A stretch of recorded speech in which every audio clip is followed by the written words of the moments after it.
Demi Allah, kau masuk Islam atau kubunuh kau.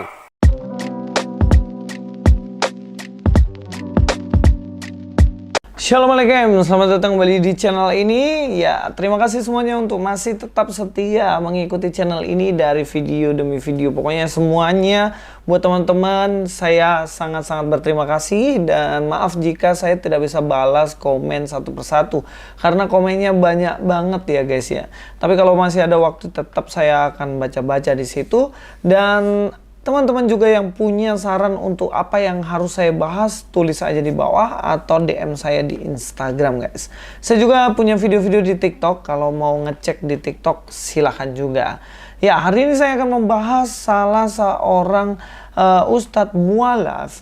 Dia adalah orang Batak, namanya Munsir Situmorang. Jadi bapak ini dia membahas kembali tentang agamanya dan juga agama Kristen, yang mana dia mengkait-kaitkan Kristen dengan yang namanya kafir. Tapi dia maksa guys, dia metode membawa orang lain untuk masuk ke agamanya itu dengan maksa. Pokoknya dipaksa lah, gimana pun caranya paksa, dan ngeri banget ancamannya guys. Kita langsung aja dengar videonya.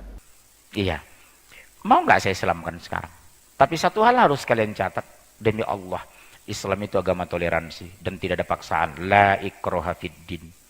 Tidak ada paksaan. Silakan masuk Islam, silakan tidak. Tapi kalau tidak masuk Islam sampai besok pagi kalau meninggal, insya Allah neraka jahanam. Siap? Saya pakai bahasa selalu begitu. Umar kan begitu. Ada seorang menantang dia ketika menjadi khalifah. Demi Allah, kau masuk Islam atau kubunuh kau. Aku Islam kan.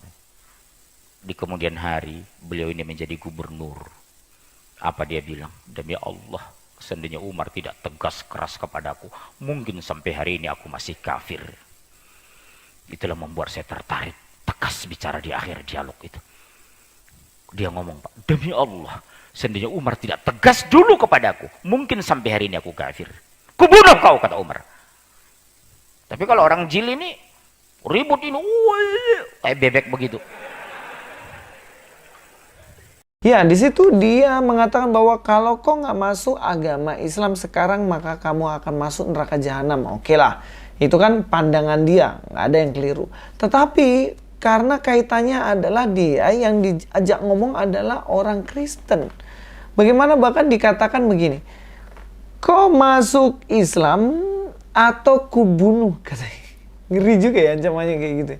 Dan itulah yang menjadi patokan dia, bagaimana jika dia menyampaikan agamanya bahkan harus disertai dengan ancaman. Pak Munsir nih yang ngeri banget nih, ketemu orang-orang Kristen dan kemudian orang-orang Kristen diancam-ancam sama dia, kamu masuk Islam atau kamu kubunuh. Waduh, ngeri cuy. Dan memang kalau yang demikian ini ya terserah, kalau itu memang agama Anda. Tapi ya nggak sengeri itulah harusnya ya. Namanya manusia kan punya free will, hak kebebasan. Apa jadinya kalau itu diterapkan di Indonesia ini? Ketemu semua orang dikatakan demikian, kan nggak boleh guys. Apalagi juga di negara yang bebas beragama begini ya janganlah main ngancem kan gitu. Dan memang kalau dalam sudut pandang Kristen sendiri, jika orang Kristen memberitakan Injil, amanat agung, itu tidak boleh disertai dengan yang namanya ancaman atau paksaan. Nggak boleh sama sekali bilang, kamu masuk Kristen atau kamu kubunuh. Itu nggak boleh banget. Itu berdosa. Dan itu salah. Itu adalah cara-cara yang salah.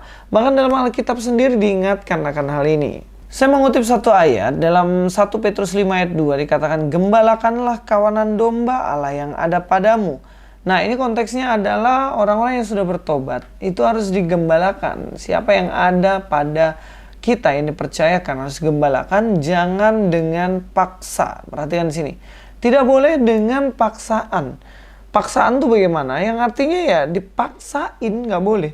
Kamu ke gereja atau kalau enggak aku masukin penjara. Nah, itu nggak boleh. Jadi kayak misalnya kamu ke gereja, kalau enggak aku pecat kamu dari pekerjaan ini, nggak boleh. Itu namanya dengan paksaan. Tetapi dengan sukarela sesuai dengan kehendak Allah dan jangan karena mau mencari keuntungan.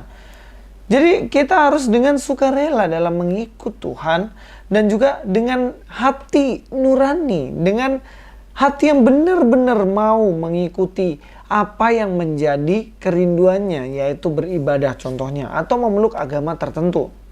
Bahkan dikatakan tetapi dengan pengabdian diri.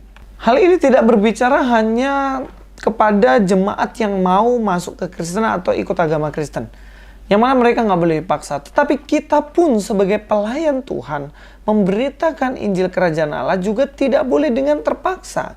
Tapi memang dari hati yang tulus untuk mau memberitakan Injil itu. Ya, kalau dalam bahasa Yunaninya sendiri kan, dia pakai anakastos. Anakastos ini apa maksudnya? Itu compulsion ya, itu pemaksaan. Jadi kayak misalnya Anda punya pasangan, kemudian pasangan Anda terpaksa menjalin hubungan itu dengan Anda. Nah, itu kan namanya dipaksa. Ya untuk apa? Nggak enak jalanin sesuatu yang dengan terpaksa, benar nggak? Harus memang dari hatinya. Itu yang paling benar. Jadi jelaslah bahwa paksaan dalam Kristen tidak diperbolehkan ya. Saya nggak tahu kalau agama Anda ternyata boleh ya. Diancam begitu ya. Kau masuk agama saya, kalau enggak saya bunuh. Waduh, bahaya juga ini guys. Yang kedua, Bapak ini mengatakan bagaimana Islam adalah agama transparan. Jadi dia membahas Kristen, Isa Al-Masih dari sudut pandang Injil dan Taurat. Katanya. Allah dari sudut pandang Islam. Katanya, begitu. Bapak sudah dengar penjelasan kan saya? Saya bicara Allah dalam sisi Al-Quran, bicara Yesus dalam pandangan Taurat dan Injil, kemudian siapa Yesus dalam pandangan Al-Quran. Transparan kan ajaran Islam itu? Dan kemudian di akhir dia memberikan kesimpulan seperti ini. Apa yang terjadi Pak? Itu saya bilang, demi Allah toh. Kita sama-sama Batak, sama-sama bicara logik, sama bicara kitab suci. Itu sudah bacakan di Injil tadi. Jesus not God. Bukan Allah. Toh, kalau nggak punya uang bisa ngutang sama saudara, tidak punya beras ngutang sama tetangga. Kesalahan dalam milih agama, risikonya neraka loh toh. Khalidina fiha abada. Mau saya Islamkan sekarang. Kita sama-sama Batak loh. Saya Islam sekarang. Di situ jelas dia mengatakan bahwa Yesus bukanlah Tuhan. Itu dari sudut pandang Kristen dan Taurat katanya. Dari sudut pandang Bible dan Taurat katanya. Jadi kalau saya bisa membuktikan bahwa apa yang disampaikan itu keliru, maka setuju ya bahwa apa yang diklaim tadi agama transparan ternyata nggak transparan ya. Karena gini, dalam Bible tuh jelas-jelas Yesus berulang-ulang kali dinyatakan, ditunjukkan bahwa dia adalah Allah. Sampai di sini aja kita udah jelas ya. Kita harus paham bahwa Yesus adalah Allah. Mari kita langsung aja cek. Di dalam Wahyu 21 ayat 1, lalu aku melihat langit yang baru dan bumi yang baru, sebab langit pertama dan bumi yang pertama telah berlalu, dan laut pun tidak ada lagi. Jadi di sini adalah akhir dari semuanya dan kebinasaan ketika akhir zaman. Ayat 2, dan aku melihat kota yang kudus Yerusalem baru turun dari surga, dari Allah yang berhias bagaikan pengantin perempuan yang berdandan untuk suaminya. Artinya bagaimana begitu indah langit dan bumi yang baru itu.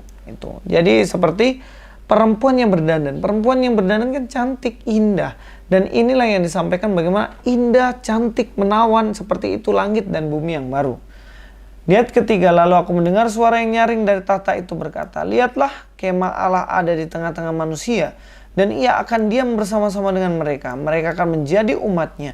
Dan ia akan menjadi Allah mereka. Perhatikan. Kemah Allah turun. Siapa? Yesus Kristus. Dan Yesus Kristus itu menjadi Allah mereka. Dan mereka jadi umatnya Yesus yang adalah Allah dari mereka. Jadi bagaimana? Apakah Alkitab Bible tidak menunjukkan bahwa Yesus adalah Allah? Ya jelas orang yang mengatakan seperti itu. Dia adalah orang yang tidak baca Alkitab baik-baik. Camkan itu. Jadi apakah masih bisa mengklaim mengatakan bahwa agamaku transparan? Loh, kalau saya mau klaim justru Kristen lah agama transparan. Karena setiap membahas agama orang lain pasti dari perspektif orang lain. Contohnya siapa? Contohnya kalau kita lihat Pak Gracia Pelo ya. Dia membuka kitabnya mereka, dibacain, dan ini loh tafsiran kalian sendiri. Itu pun masih dipelintir dan dilaporin polisi, cobalah. Nah, sekarang yang nggak transparan yang mana? Justru kalau transparan, kita harus menyampaikan tafsiran-tafsiran pandangan dari sudut pandang agama itu. Jadi seharusnya unsur Situmorang ini, dia kalau mengatakan agama transparan, dia harus membahas kekristenan Yesus dari sudut pandang Alkitab secara benar. Alkitab menegaskan di sini bahwa Yesus adalah Allah dan Allah bagi umat manusia yang nanti ada di langit dan bumi yang baru. Dikatakan ayat 4, dan ia akan menghapus segala air mata dari mata mereka, dan maut tidak akan ada lagi. Tidak akan ada lagi perkabungan, atau ratap tangis, atau duka cita, sebab segala sesuatu yang lama itu telah berlalu. Ia yang duduk di atas tahta itu berkata, lihatlah, aku menjadikan segala sesuatu baru, dan firman-Nya, tuliskanlah, karena segala perkataan ini adalah tepat dan benar.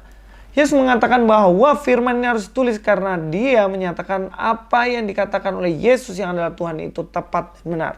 Dan bahkan di tempat yang baru ini tidak akan pernah ada lagi tangis, sedih, derita, dan yang lain-lain. Jadi jelaslah bahwa Yesus menyatakan dirinya, bahwa dirinya adalah Allah itu sendiri.